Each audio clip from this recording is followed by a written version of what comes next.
Coming up on today's episode. So tonight is an exciting night. We are finally going to get the ceiling installed. I'm enjoying this feeling, the feeling of actually getting things done that are visible. Well, tonight might be the worst night of the entire van build. My name's Kyle. And my name's Melissa. Together, we've been traveling with our dog Dolly in our Toyota RAV4. We've decided, though, it's time to convert our very own camper van.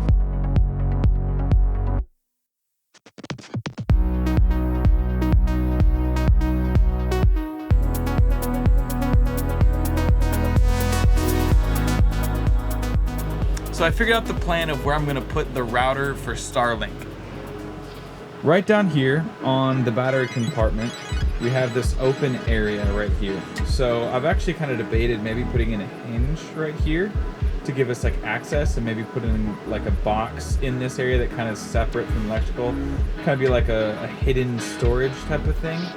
So I've debated about that, and I probably actually will do that now that I'm thinking about it. But the overall plan is that I'm going to put Starlink down here, the router down here, and so I need to put power from that blue socket. So that blue wall box is going to get mounted to the wall right here. I'm going to drill a hole on the ground right down here that's going to go down and get plugged into the 120 outlet.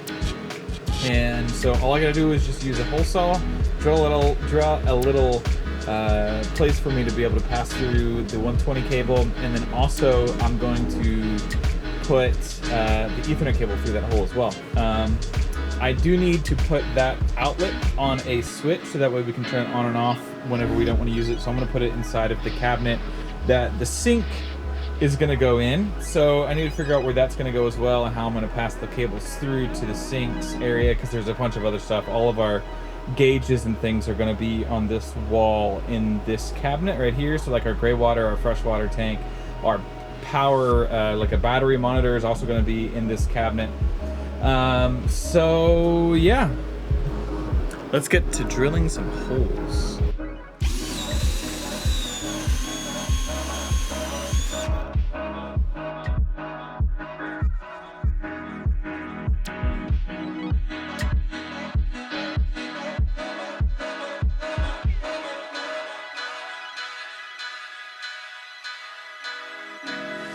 We are doing a test sample for the ceiling beadboard. We bought this beadboard with a really beautiful grain on it. This piece is a scrap piece, so it doesn't really have the grain.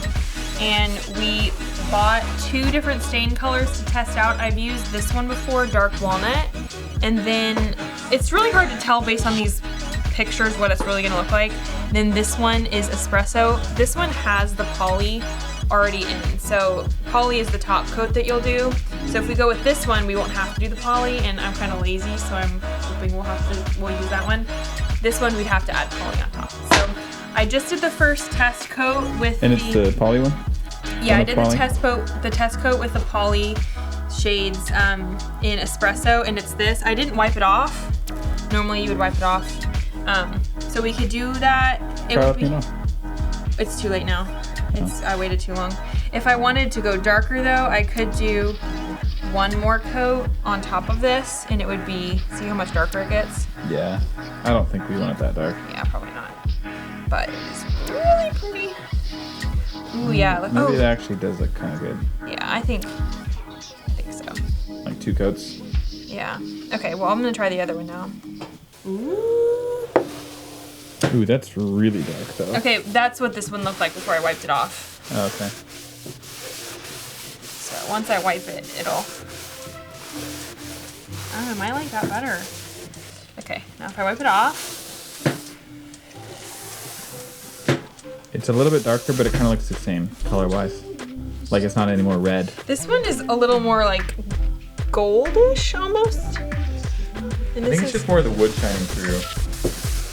Well, it's also because this is satin, so this has a shine to it, and this one doesn't, because this one you have to add the shine on top. It's really hard to get it in these cracks with the paper towel.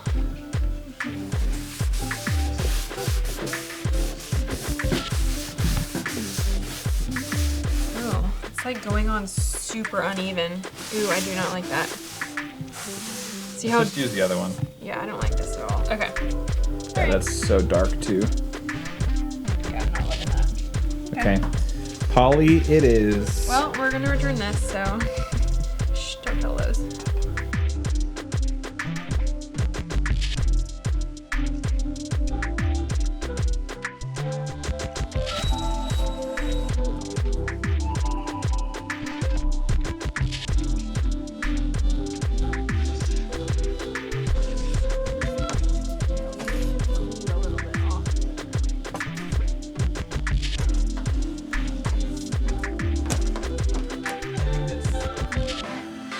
I went to Lowe's today, and in the middle of looking at fittings, I Googled the water heater. And I was like, you know what? I better just make sure that I'm putting the right threads on. And so I looked it up, and these threads are BSP, which is basically the standard threads that copper pipe uses in the entirety of the world, minus the United States of America, where we use NPT. So the F, it either says F or M for female or male, but it's NPT. And the main difference is the angle at which the threads are made. So the BSP threads have a 60-degree angle on the peaks of the threads, and the NPT have a 55-degree thread. Also, the top ridges of the threads on the BSP are rounded, whereas the NPT are pointed. Same with the valleys. They're also rounded versus pointed. And so basically, if you look online, the NPT are not cross-compatible with the BSP. They thread in together, but they don't make a super solid seal.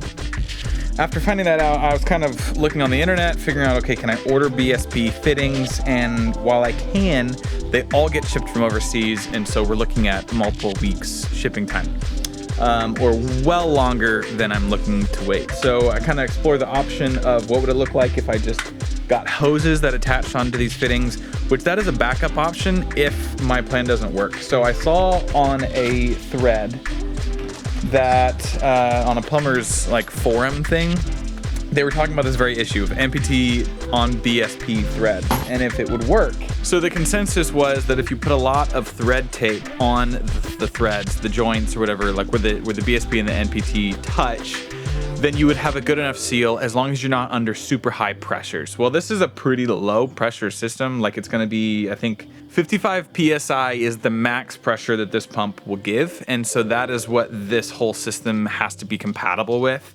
So I'm really hoping that these NPT threads will work on these BSP threads and give us a good seal. So that's what we're gonna do right now. We're gonna get these on, and then hopefully in the next just few days, really, we can get the sink at least put in to where we can test it and test this whole system to make sure that it's waterproof or not.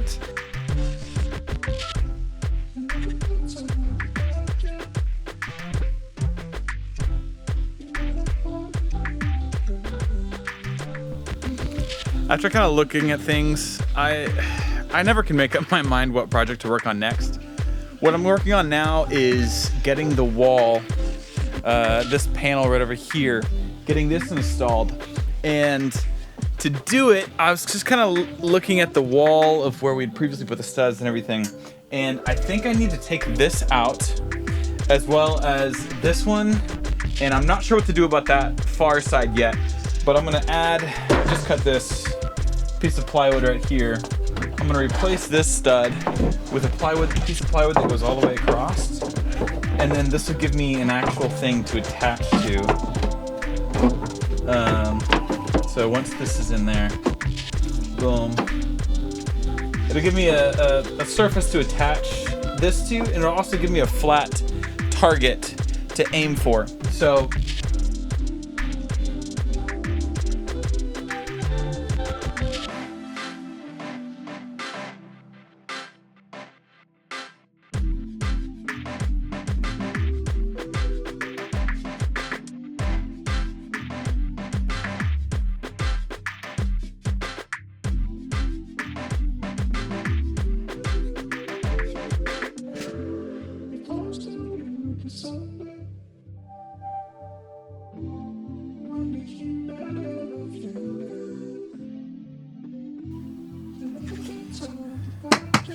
Wall is in, it's solid, it's not going nowhere.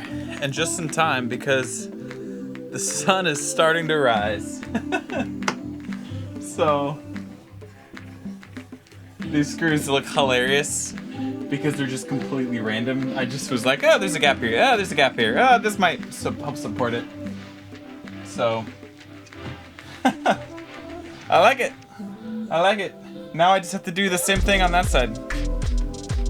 Today is a new day, and we have a new side of the van that we need to make the box for, just like we did yesterday. Luckily, on this side, I don't have the cabinet to worry about. I don't have the wall that's already put up to worry about. I do have another list of issues though. We have the door frame that's right here, and it awkwardly comes out, like right down here, so I need to figure out if I'm just gonna like box it out and make it like stick out a little bit the entire way. I also gotta remember that our bench is gonna be right there, so that whatever is on the back right here needs to be able to be comfortable and not like super weird and jagged or something.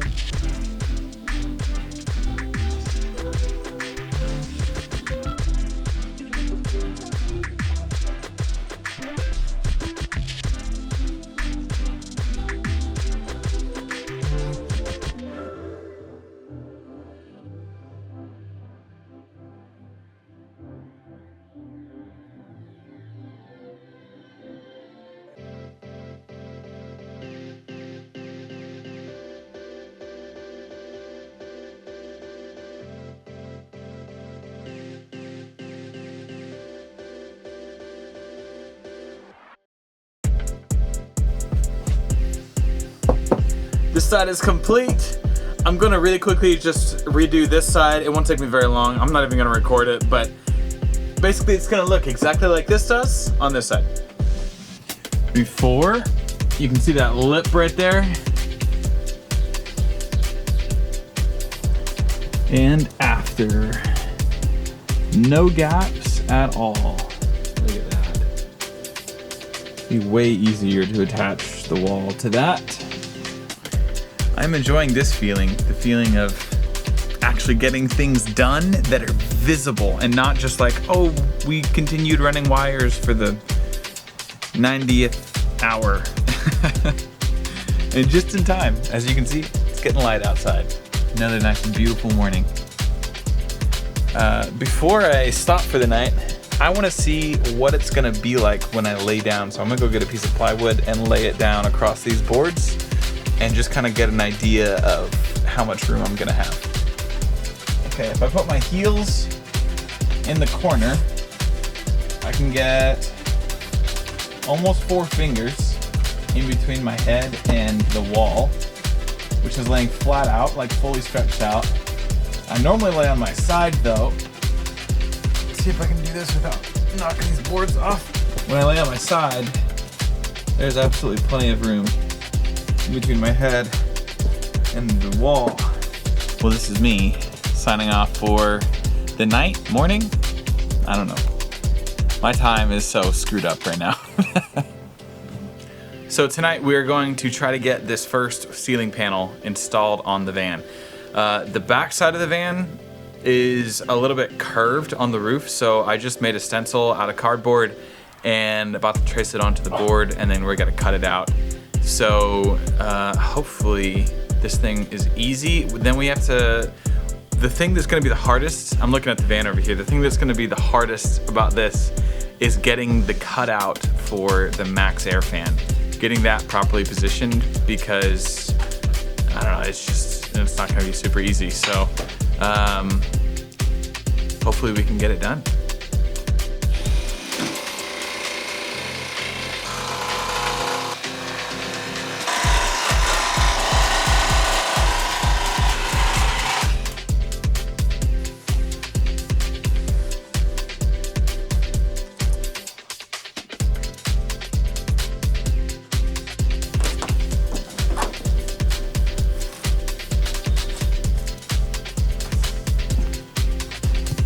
All right, so let me update you on where we are at. So I cut the ceiling to the curve. I added these furniture strips in to give me a base to mount like wood to and everything. And then I mounted this piece of plywood and I cut it to the same angle as the ribs of the roof. So it's gonna follow the same curvature that ceiling panel is gonna have. And it's basically gonna allow the ceiling to give something to sit up against right here. I'm gonna try to basically create a wooden box around where I need to cut out the panel for that's gonna be mounted to the furring strips. So, you know, one that'll be kind of like this all the way across. Same with on the other side, and then this direction as well on both sides. And then I'm thinking maybe I can use my router with a like a flush trim bit and just route a hole out that'll be the exact size that we need as long as I get the box made properly. So I'm gonna make that box. It'll also give, it's a dual purpose, so it'll also give me some place to attach. There's like a, there's this right here, this thing. So this thing will go up here like so, and it basically is like a trim piece that will connect the max air fan into however deep or, you know, however far down your ceiling comes. And so you, once you get this up there, you cut it to the right height and right depth, and then it makes your max air fan look all nice and pretty.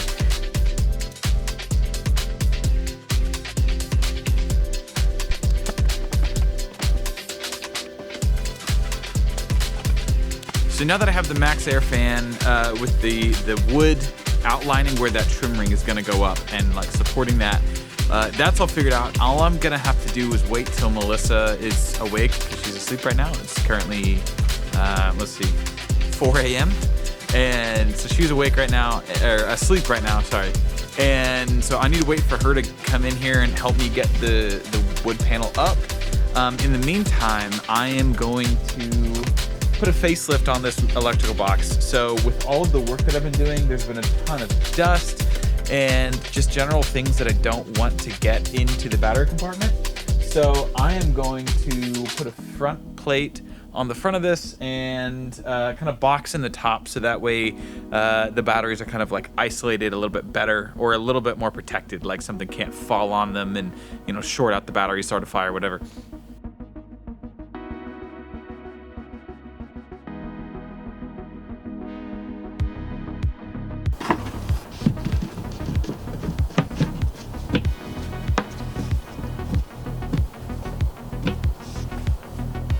Not bad. So here's what I got going on. I think I'm gonna put a lid on right here. This is gonna be permanently attached. Then I'm gonna put a wall right here.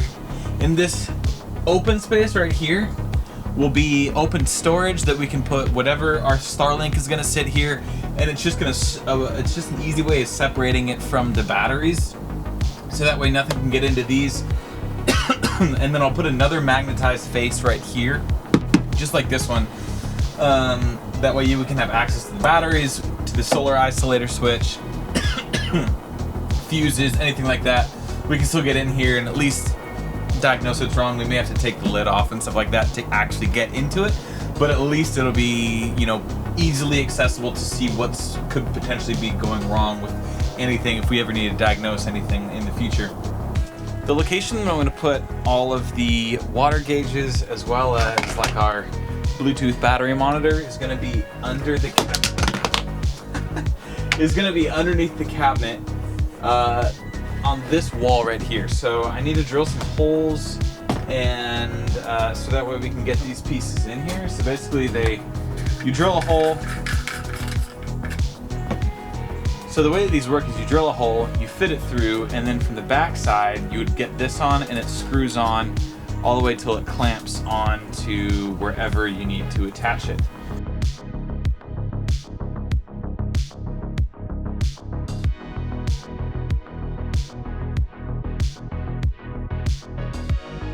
So tonight is an exciting night. We are finally going to get the ceiling installed. The only thing that I'm kind of nervous about is I kind of forgot to get two things. I forgot to get black screws, so instead we're going to use silver, and I also forgot to get more spray adhesive, so I'm hoping that we have enough to do the entire roof. But we're gonna get this up one way or the other if we have to hold it up there, and I don't know, we'll figure it out. So, yeah, let's get started.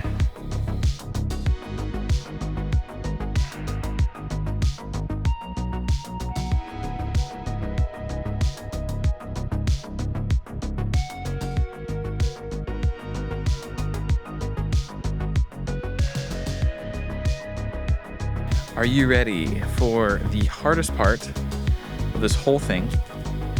That is getting the ceiling panel actually up. I apologize for anything that I say while we are holding the ceiling up.